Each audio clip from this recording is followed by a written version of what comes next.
Hey, I'm Rachel Beckley. I'm one of the clinical psychologists here at Prosper, and this month we're talking about assessments.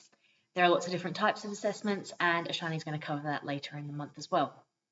Today I wanted to have a little bit of a chat about the assessment process here at Prosper. So step one is going to be get in touch with our client relations team. They are fantastic. They know our wait lists, they know the processes, and they can explain it all to you. Now, in that step, what we're really looking for is a little bit of information. What are you looking for? What types of assessments? What are your concerns? And we will get you on that wait list as soon as possible, or book in your appointment for when we've got some availability. As soon as that happens, what our client relations team is going to do is they're going to send you an email. That email is going to include some pre-assessment forms. Those pre-assessment forms just help your psychologist, the person doing the assessment, really understand you, your child, the person being assessed as best as possible. And it helps us to get a bit more of an understanding before we even jump in as to what kind of assessments we might be actually looking at doing. We also would really appreciate any relevant information. So that might include if you've had previous assessments done, so assessment reports would be great. Any reports from school, so a couple of years of school reports that just outline any of those concerns that you've got. Information from doctors, pediatricians, psychiatrists, anybody else involved in your care team. That information really just highlights for us the areas of concern, helps us really start to narrow down, this is the area we're focusing on, this is what we want to be assessing for. Also gives us a bit more information when we're coming to a bit of a conclusion. We want all of that information involved. From there, what we'll generally do is we book that first appointment.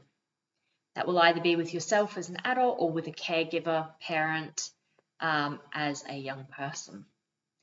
That appointment is all about getting some background information, but also about getting some current information. So we want all that background that tells us this is what the problem has been over the last few years, but we also want personal backgrounds, so pregnancy, birth, childhood, development, schooling, all of that information is really, really important when it comes to assessments. That first appointment, usually about an hour and a half with one of our clinical psychologists, and just helps us really truly understand what you are looking for. From there, you will be sent a whole lot of questionnaires. These questionnaires are usually done online and are sent straight back to your clinician. These questionnaires help us get a really, really good picture. They are screening tools to help us understand. The next time you come back in, or your young person comes back in, and we do the actual assessments. These assessments kind of vary based on what it is we're looking for. So if we're doing a cognitive assessment, we will do an IQ. If we're doing an ADHD assessment, we will look at attention and concentration. If we're doing dyslexia or learning disorders, we will do a full comprehensive assessment. So it kind of just depends, and your clinician will discuss that with you in the first appointment. These appointments are usually an hour and a half, maybe 2 hours, and sometimes we don't finish it in that time, so we might request an additional appointment just in case we need to get through a little bit more as well. After that appointment, we usually request around a 2-week turnaround for the report.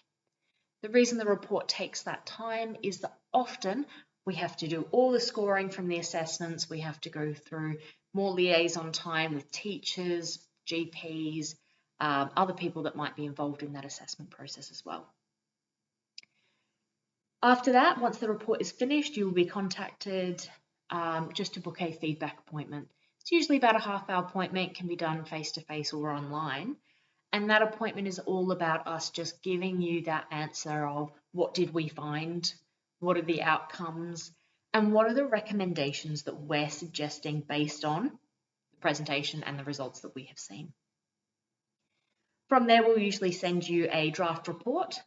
We request that you would normally go through, check that full draft report, see if there's any issues in terms of have we made a mistake with date of birth, name, spelling, things like that.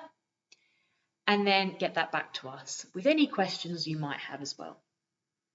From there, we finalize that report, we send it off to yourself and anybody else you would like involved, so schools, paediatricians, anyone like that. So that's the assessment process. It's a bit of a lengthy process at times, but the idea is just to give you a bit of a rundown so that in that first appointment, you can ask your clinician how they might run things, or if you've got any questions around the process. So if you're going through an assessment, good luck, but let us know if you've ever got any questions at all that we can help with. Thank you.